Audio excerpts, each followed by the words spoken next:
Hey everyone, welcome to today's Daily Touchpoint. Thanks for joining us. My name's Noelle. I'm so glad you're tuning in, and I wanted to say Happy New Year's Eve. So for today's reading, we read Ephesians 6, and wow, what a great chapter.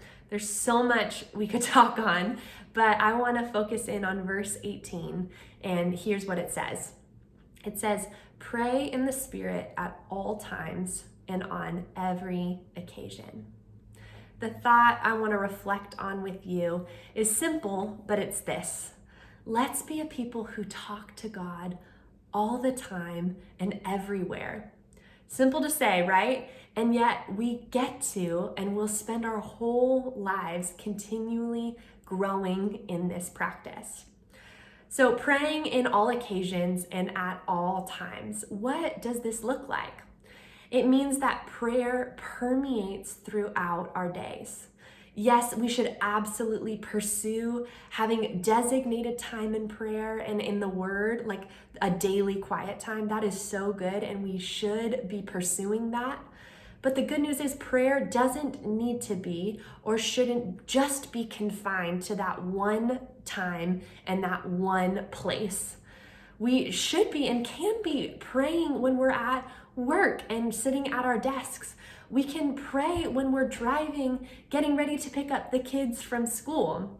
Or we can be praying in the midst of having a conversation with one of our neighbors. We should pray when we're in the middle of a conflict with a friend. We can pray and ask the Holy Spirit to give us wisdom and help in that moment. So praying in all circumstances means running to God when things are going well and when things are challenging and difficult.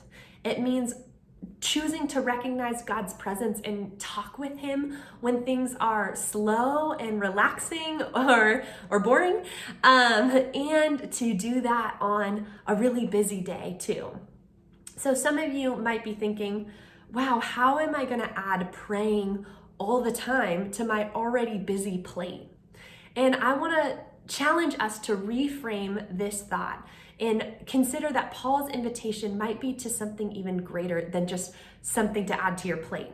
The reality is that this isn't something to add to your plate, but praying in all circumstances is inviting God into everything that's already on your plate. And that is such a better, sweeter way to live, with God in each of those things, recognizing His presence, communing with Him in those things.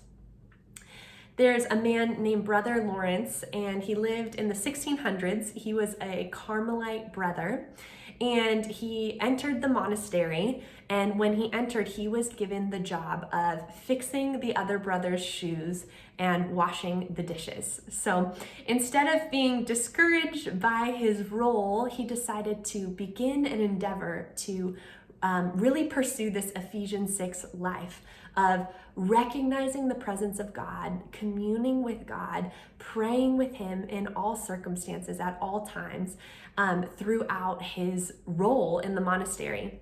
And he wrote this book called Practicing the Presence of God, and it's all of his reflections of living this way. And so I want to close our time with a quote from that book. And Brother Lawrence says, "There is not in the world a kind of life more sweet and delightful than that of a continual conversation with God. Those only can comprehend it who practice and experience it."